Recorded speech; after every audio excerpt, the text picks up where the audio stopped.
In the top stories, Ministry of National Security says no minister's diplomatic passport deactivated. Guyana to restart manganese exports, and mass shooting in Buffalo kills 10. Hello and welcome to the ZIZ Midday Newscast. Today is Monday, the 16th of May, 2022. I'm Jason Davis. Nationally, the Ministry of National Security has issued a press release stating that none of the diplomatic passports of the 6 former ministers of government has been deactivated. This follows posts on social media about a former minister being barred by the ministry from using a diplomatic passport for international travel. In the press release dated May 14, the ministry secretariat, which has oversight of the passport office, said that the ministry did not bar the minister's passport. The ministry also informed that none of the 6 former ministers of government has returned a diplomatic passport to the ministry secretariat or to the passport office. On Sunday, St. Kitts and Nevis joined in the global celebration of International Day of the Families, highlighted by an address by Social Development and Gender Affairs Minister, the Honorable Eugene Hamilton. On May 15th of each year, our Federation joins the global community in recognizing, promoting, and celebrating families. Definitions for the term family often abound, but census does not. What is widely known and accepted, however, is the fundamental importance of the family as a pivotal agent of growth and functionality in societies. We are aware of its level of importance because, whether by birth, marriage, adoption, or association, we all belong to a family one way or another. Minister Hamilton spoke about the role families play in equipping future generations and praised the familial approach throughout the pandemic.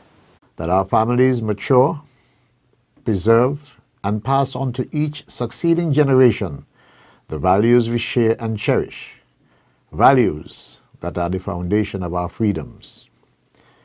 Indeed, as we examine our communities across the Federation, we can credit the revolutionary transformation of our new illustrious and prosperous St. Kitts and Nevis to those pertinent values and morals that have transcended generations of families. What is certainly inspiring to me is the exemplification of the renewed sense of the term family. This was perhaps most evident during the COVID-19 pandemic, when countless citizens displayed the true meaning of being our brother's keeper. Minister Hamilton spoke on the importance of this year's theme, families and urbanization. Such a theme gives prominence to one of the most important mega trends shaping our world and the life and well-being of our families worldwide. According to the United Nations, the selected theme seeks to raise awareness of the importance of sustainability and family-friendly urban policies.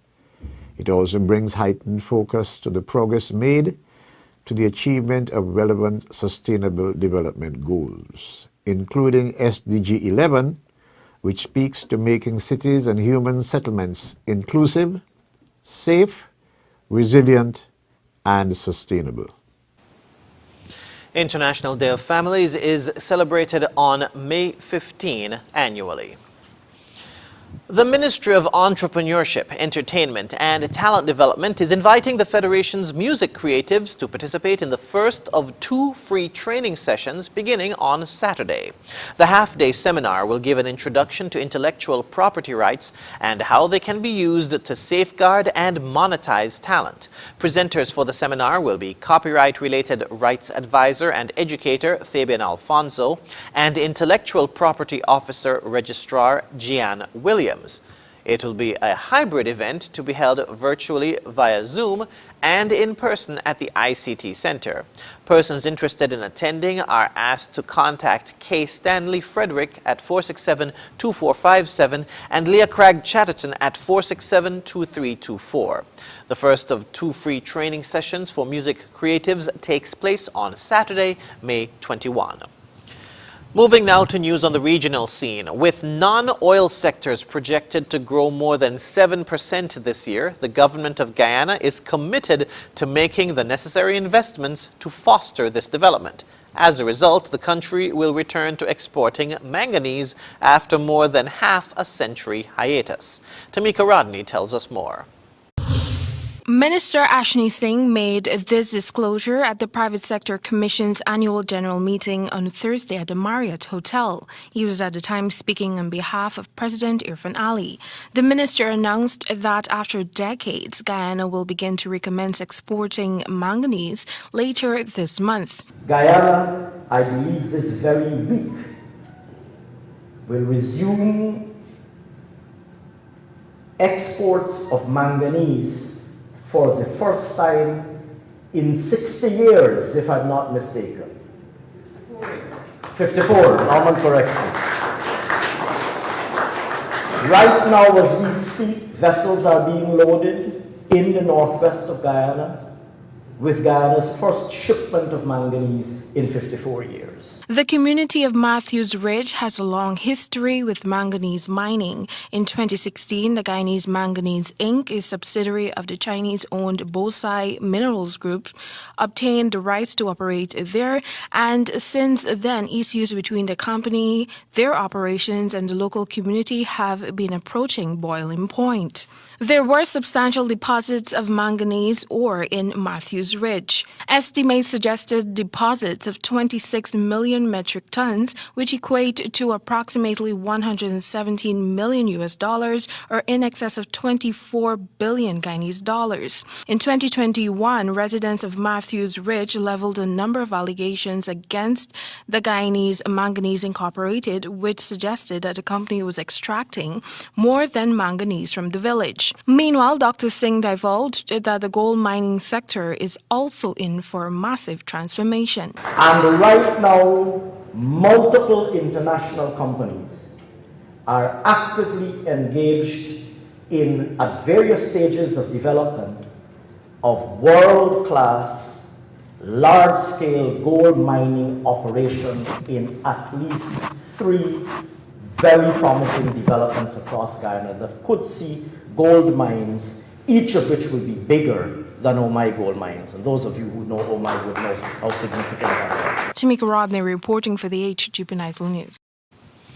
The GUT Cooperative Credit Union in Grenada last Thursday launched its new Visa International debit card. More in this GBN News report. The new international debit card is designed to offer smart, convenient and secure transactions at ATMs and point of sales at merchants both locally and internationally. It also facilitates online shopping and online payments. Today is a day of immense gratification for us at the GUT-CCU as we celebrate the fulfillment of this dream.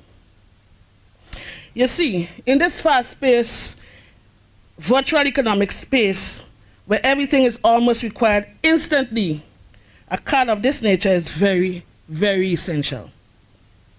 You must appreciate coming out of using just a proprietary card to transact limited business, members will be excited to have in their hand a card that can simply do more. Wilvan Granger is the Chief Experience Officer at the Grenada Cooperative Bank. As to when you can use your funds, it is available 24/7. This is accessibility. You can monitor your balance and receive on-the-spot approval for your transactions. You will receive reduced transaction fees once your card is used within the Connex network. Now, that is savings.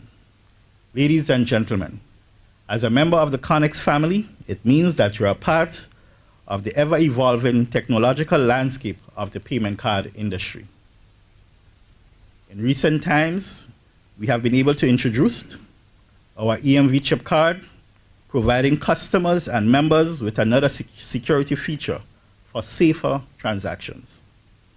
Our contactless technology, where your card does not have to leave your hands. All that is required is a tap, and you are good to go. Even more convenience. And coming soon will be our original credit transaction, OCT, which enables remittances or transfer of funds between card users anywhere in the world. Stay tuned for more details. General Manager Mrs. Ratisha Boyd says access to electronic devices is no longer a luxury but an integral part of the way we live and conduct business. She said the GUT embraces the need for more electronic and digital services, and this new card is just one of the many advancements that will be offered by the credit union, which reflects their commitment to continuous improvement for member satisfaction and to remain the financial institution of choice for members. Connex is a collaboration of indigenous institutions, Grenada Cooperative Bank Limited, Arisa Credit Union, GUT Cooperative Credit Union, the Communal Cooperative Credit Union, and the Caribbean Credit Card Corporation, enabling credit unions to provide its members and customers with electronic access to their funds. For GBN News, Beverly Tellisford. Internationally, a white gunman in military gear shot and killed 10 people at a Buffalo supermarket in New York.